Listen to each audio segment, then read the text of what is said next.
नमस्कार, दिल्ली लाइव देख रहे हैं आपके साथ मैं हूं ऋतु। बुलेटिन की शुरुआत करेंगे बड़ी खबर के साथ। दिल्ली बीजेपी अध्यक्ष वीरेंद्र सचदेवा ने कहा कि दिल्ली के पूर्व उप मुख्यमंत्री मनीष सिसोदिया का नाम आज शराब घोटाले से जुड़ी सीबीआई जांच शीट में आने के बाद मुख्यमंत्री अरविंद केजरीवाल और आम आदमी पार्टी के सभी नेता जनता के प्रति जवाबदेह हैं।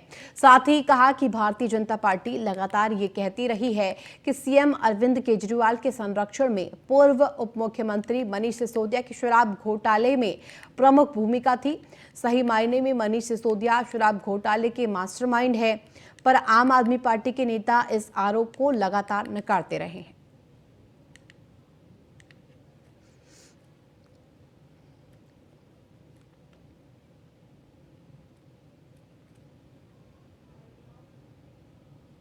आम आदमी पार्टी के आम सीएम अरविंद केजरीवाल जो कट्टर ईमानदार होने का झूठा दावा करते रहे हैं, आज फिर उनकी कलई खुल गई।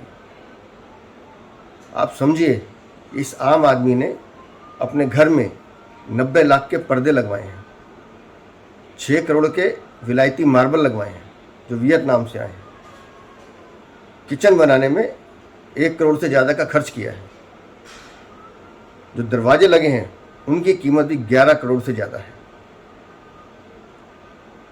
हैरानी इस बात की है कि जब पूरी दिल्ली कोविड में अपनी जान बचाने के लिए लड़ रही थी, ऑक्सीजन के लिए तड़प रही थी, अपने इलाज के लिए तड़प रही थी, उस समय इस नालायक मुख्यमंत्री ने इन सब चीज़ों के ऑर्डर दिए।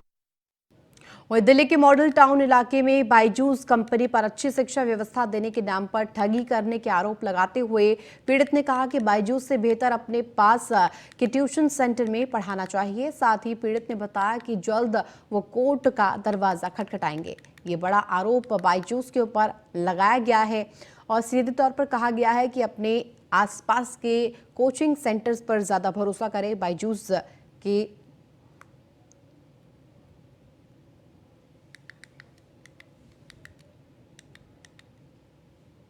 मेरा नाम कुलदीप राणा है। मैं बायजूस की ठगी का शिकार हुआ हूँ। बायजूस एक बेहतर शिक्षा के देने के नाम पर लोगों से फर्जीवाड़ा करता है। मैंने अपने दोनों बच्चों का registration model town branch Byju's में कराया था, जहाँ पे मुझे अच्छा रिस्पॉन्स वहाँ पढ़ रहे बच्चों के पेरेंट्स के द्वारा जब मैं उनसे बात करी तो नहीं मिला, तो मैं अपने बच्चों का रिफंड लेने के लिए वहाँ पे गया। तो आपने कितने पैसे दिए बाबूजी? मैंने उन्हें 34,000 रुपये के हिसाब से 5 चेक दिए थे, 1,70,000 के, और 40,000 रुपये नगद दिए थे, जिसको बार बार जाने के बाद भी बायजूस ना रिफंड कर। वहीं देश की राजधानी दिल्ली के द्वारका में जगह जगह मौत के खंभे खड़े हुए हैं। स्ट्रीट लाइट के लंबे जो खंभे खड़े हो चुके हैं उसमें अंधेरे से निजात पाने के लिए लगाए गए थे, लेकिन अब वही मुसीबत बन गए हैं। वो अब लोगों के लिए मुसीबत बनते जा रहे हैं। इनसे कभी भी दुर्घटना हो सकती है। सबसे बड़ी बात ये कि ऐसे खुले तारों के लंबे जो तारे हैं सोसाइटी के साथ साथ स्कूल, हॉस्पिटल, पार्क के सामने भी हैं। सोचने वाली बात है कि स्थानीय लोगों के बार बार शिकायत करने के बावजूद भी समस्या का समाधान नहीं हुआ।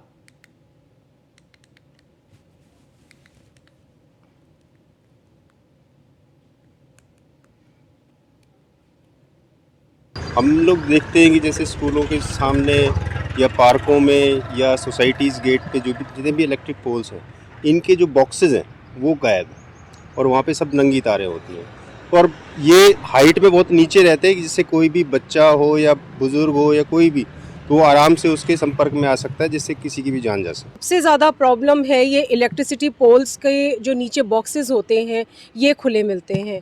अब ये जो बॉक्सेस खुले हुए हैं। और खबर दिल्ली से, जहां चावड़ी बाजार क्षेत्र में रात्रि गश्त के दौरान पुलिस के हाथ बड़ी सफलता लगी है। बता दें कि लगभग 3:30 बजे पुलिस टीम चावड़ी बाजार के पास पहुंची तो उन्होंने आईसीआईसीआई बैंक के एक एटीएम से हल्का धुआं निकलता देखा गया और जांच करने पर पाया गया कि एटीएम का शटर आधा गिरा हुआ था और 3 व्यक्ति एटीएम के अंदर थे। जो गैस कटर और अन्य उपकरणों की मदद से एटीएम को तोड़ने की कोशिश कर रहे थे। पुलिस को देख तीनों ने भागने की कोशिश की तो पुलिस अधिकारी ने उनका पीछा किया, जिसके बाद उन्हें गिरफ्तार किया गया। वहीं पूर्वी दिल्ली के सांसद गौतम गंभीर ने गांधीनगर विधानसभा में आने वाले सीलमपुर गांव के राजेश पायलट चौपाल के गौतम कनेक्ट कार्यक्रम के तहत जनता के बीच पहुंचे और इस दौरान क्षेत्र के लोगों ने अपनी समस्याओं को गौतम गंभीर के सामने रखा।